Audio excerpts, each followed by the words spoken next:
പ്രിയപ്പെട്ടവരെ നമസ്കാരം. ഇതൊരു പഴയ ചെടിയാണ്. നമ്മൾ വേലിക്കൊക്കെ ഇങ്ങനെ വേലിക്ക് പകരമായിട്ട് നട്ടു കൊടുക്കുന്നത്. ഇരു സൈഡിൽ ഈ പൂക്കളൊക്കെ നിറയെ വന്ന് നിൽക്കുക. ഇത് കറക്റ്റായിട്ട് ആ ലെവലിൽ വെട്ടി കൊടുത്തു കഴിഞ്ഞാൽ നല്ല മതിൽ പോലെ തന്നെ ഇതിങ്ങനെ നിൽക്കും. പണ്ട് കാലത്തൊക്കെ എല്ലാവരും അതിന് ഈ ചെടി വെച്ച് കൊടുക്കുമായിരുന്നു. ഇപ്പോഴും റോഡ് സൈഡിലൊക്കെ പലരും വെച്ചിട്ടുണ്ട്. പക്ഷേ നമ്മൾ വീടുകളിലൊന്നും ഇപ്പോൾ ഇങ്ങനത്തെ ചെടി കാണാറില്ല.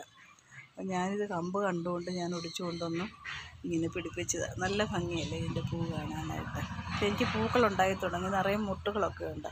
ഇതൊത്തിരി പ്രാവശ്യം ഞാൻ കട്ട് ചെയ്ത് വെച്ചിട്ടാണ് ചെടി ഇങ്ങനെ കുറ്റിയായിട്ട് നിൽക്കുന്നത്. അല്ലെങ്കിൽ ഇത് വളർന്നങ്ങ് പോകും. പഴയകാല ചെടികൾ നമ്മൾ സംരക്ഷിക്കണം അല്ലേ.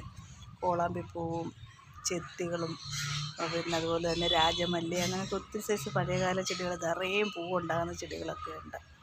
അപ്പോൾ അതൊക്കെ നമ്മൾ നട്ടു കൊടുക്കണം.